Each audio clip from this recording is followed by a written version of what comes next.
الحمد لله رب العالمين والصلاة والسلام على رسوله الكريم أما بعد فأعوذ بالله من الشيطان الرجيم بسم الله الرحمن الرحيم وما أرسلناك إلا رحمة للعالمين صدق اللہ العظیم۔ واجب الاحترام سامعین، السلام علیکم ورحمۃ اللہ وبرکاتہ۔ آیت کریمہ کا ترجمہ یوں ہے: اور نہیں بھیجا ہم نے آپ کو مگر سارے جہانوں کے لیے رحمت بنا کر۔ اللہ کا قول سچا ہے جو بڑی ہی عظمت والا ہے۔ عزیزان گرامی قدر، حضرت محمد مصطفیٰ محبوب الہی صلی اللہ علیہ وآلہ وسلم کو اللہ تعالیٰ نے ساری کائنات کے لیے رحمت بنا کر بھیجا ہے۔ کائنات کے اسرار و رموز سکھا کر بھیجا ہے۔ پھر یہ کائنات کے اسرار و رموز اسی پر منکشف ہوتے ہیں جو عرفائے حق ہیں۔ چنانچہ جو کوئی مصطفیٰ کریم علیہ الصلوۃ والسلام کا دامن تھام لیتا ہے، اللہ تعالیٰ کے رسول کی اطاعت کرتا ہے، اتباع مصطفیٰ، غلامی مصطفیٰ، عقیدت مصطفیٰ، محبت مصطفیٰ، غلامی مصطفیٰ کو اپنا شعار بنا لیتا ہے، تو اس پر اللہ تعالیٰ اس کائنات کے بہت سارے جو اسرار و رموز ہیں اس پر منکشف کر دیتا ہے۔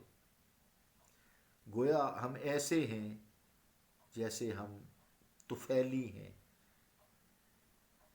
طفیلی سے مراد کیا ہوتا ہے کہ مہمان کو ایک کو بلایا ہوتا ہے، جیسے کل بھی بات کی ہے، تو اس کے ساتھ ویسے بن بلائے آ جاتے ہیں۔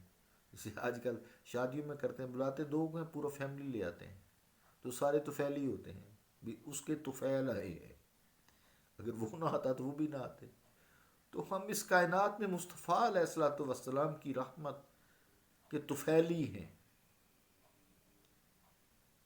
تو اس سے ایک مثال حضرت شیخ فرید الدین عطار نشاپوری نے دی ہے، بڑی نادر مثال ہے، کیونکہ آپ نے ساری عمر فقر اختیاری اختیار کیا۔ اس قدر کائنات کا علم، رزق، سارا مالک اللہ تعالیٰ نے بنایا، لیکن فقر جو ہوتا ہے نا، اس پہ فخر ہے ہمیں، فقر اختیاری اختیار کیا، یعنی افلاس کو اختیار کیا بجائے شاہانہ بادشاہانہ زندگی اختیار کرنے کو۔ تو آپ صلی اللہ علیہ وآلہ وسلم کے اس فقر اختیاری پر حضرت شیخ فرید الدین عطار نشاپوری رحمۃ اللہ علیہ نے ایک مثال دی ہے۔ ان کے اشعار کا مفہوم یوں ہے کہ جو لوگ یہ کہتے ہیں کہ اس ساری کائنات الہی نے اپنے محبوب علیہ الصلوۃ والسلام کے طفیل پیدا کی، تو پھر رسالت مآب صلی اللہ علیہ وآلہ وسلم پر غربت و اسرت کیوں رہی؟ کھانے کو روٹی بھی نہیں کہی کہ چولہا نہیں جلتا تھا۔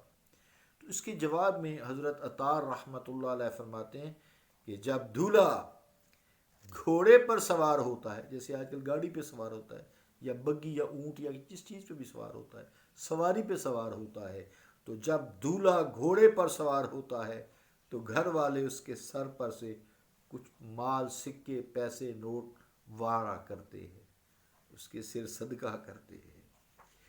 اسے جب اس کے سر پر پیسے وارتے ہیں تو چاہے کتنا ہی غریب ہو اور چاہے کتنے ہی بڑے نوٹ اس کا کوئی دوست یا گھر والے لٹا رہے ہوں، تو دولہا نہیں اٹھاتا، بلکہ مفلس، غریب، نادار یا لالچی لوگ لپک کر اس کو سمٹ کر اٹھاتے ہیں، کوشش کرتے ہیں۔ تو رسالت مآب صلی اللہ علیہ وآلہ وسلم اس کائنات کے دولہا ہے، اور اللہ تعالیٰ نے پوری کائنات کو آپ کے سر سے وار کر یہ کائنات بچھا دی ہے۔ اب حضور علیہ الصلوۃ والسلام اپنے سر اقدس پر واری ہوئی شیعہ کو خود کیسے استعمال فرما سکتے ہیں؟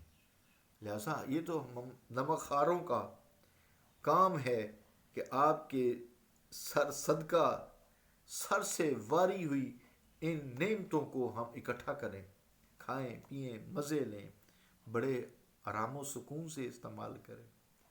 آپ صلی اللہ علیہ وآلہ وسلم تو اس کائنات کے طول ہے۔ تو اس مثال سے عزیزان گرامی ہم آگے چلیں گے انشاءاللہ آگے پہ، تو یہ سمجھیں کہ اس کائنات کے دولہا حضرت محمد مصطفیٰ صلی اللہ علیہ وآلہ وسلم ہے، اور ساری کائنات آپ کے لیے تخلیق کی گئی ہے، اور اللہ تعالیٰ کی پہچان کے لیے آپ کو اس دنیا میں بھیجا گیا ہے۔ صلی اللہ تعالیٰ علی رسول خیر خلقہ محمد وعلی آلہ واصحابہ اجمعین برحمتک یا ارحم الراحمین۔